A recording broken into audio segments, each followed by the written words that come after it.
Together, we will usher in a generation of change.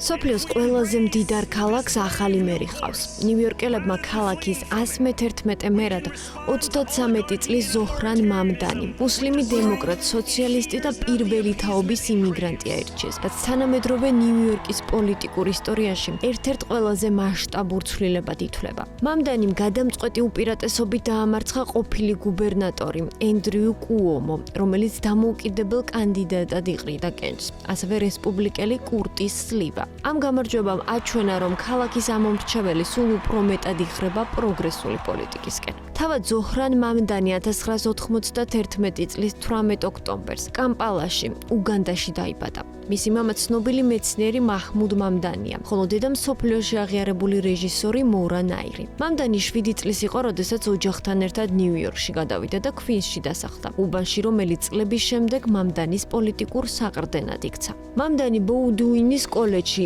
აფრიკული კვლევების სპეციალობით განათლების მიღების შემდეგ იპოთეკური სესხის დაკარგვის თავიდან აცილების კონსულტანტად მუშაობდა. ის ქვინსის მასშტაბით დაბალ შემოსავლიან ფერადკანიან ოჯახებს ეხმარებოდა, რათა მათ თავიდან აეცილებინათ გამოსახლება და შეენარჩუნებინათ თავიანთი საცხოვრებელი. როგორც თავად ამბობს, ბანკებთან ყოველდღიურმა მოლაპარაკებებმა დააფიქრა იმაზე, რომ საცხოვრებელი კრიზისი ბუნებრივი მდგომარეობა კი არა, ეკონომიკური და პოლიტიკური არჩევანია. ზოჰრან მამდანი ნიუ-იორკის შტატის ასამბლეის წევრი 2020 წელს გახდა. აღსანიშნავია, რომ ნიუ-იორკის ახლად არჩეული მერის პირადი ფინანსური მდგომარეობა მკვეთრად განსხვავდება იმ ქალაქის სიმდიდრისგან, რომელსაც ის ხელმძღვანელობს. საჯარო დეკლარაციებისა და მედიის ცნობებით მისი ქონება დაახლოებით $200,000-ია, ხოლო ბანკში მის ანგარიშებზე არსებული თანხა $2,000-ზე ნაკლებია. მამდანი არ ფლობს მანქანას და გირი ცხოვრობს, რაც როგორც თავად ამბობს, ეხმარება უკეთ გაიგოს რიგითი ნიუ-იორკელების ყოველდღიური რეალობა. ამბობენ, რომ სწორედ ეს უბრალოება და გამჭვირვალობა იქცა მის პოლიტიკურ იდენტობად. ამ თვისებებმა კი მას იმ მოსახლეობის მხარდაჭერა მოუტანა, რომლებიც ქალაქის ელიტისგან განსხვავებულ ხმას წარმოადგენენ. მამდანის პროგრამა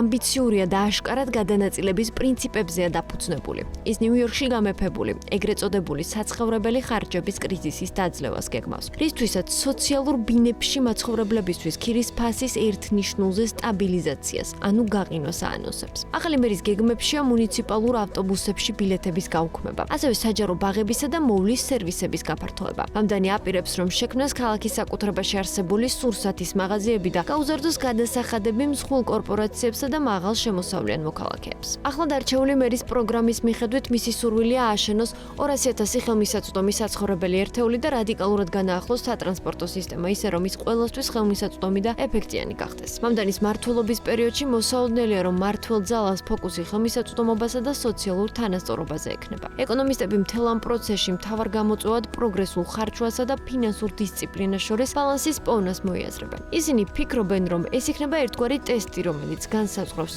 შეძლებს თუ არა მამდანი ქალაქის გარდაქმნას, ისე რომ ნიუ-იორკი იქცეს ადგილად, სადაც არა მხოლოდ მდიდრები, არამედ ყველა ფენის ადამიანები ცხოვრობენ. და ბოლოს, რამდენიმე სიტყვა ვთქვათ მის წინამორბედზე.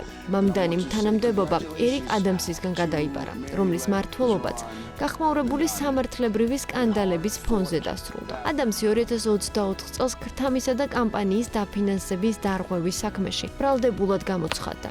თუმცა საქმე 2025 წლის აპრილში სამართალდამცავთა მოთხოვნით შეწყდა. მიუხედავად ამისა, მისი მმართველობა დღეს ნიუ-იორკელებისთვის სკანდალებთან და ნდობის დეფიციტთან ასოცირდება. ამ ფონზე მამდანის გამარჯვება არამხოლოდ პოლიტიკური ცვლილებაა, არამედ ქალაქის გამჭვირვალობისა და პასუხისმგებლობის ახალი ეტაპი.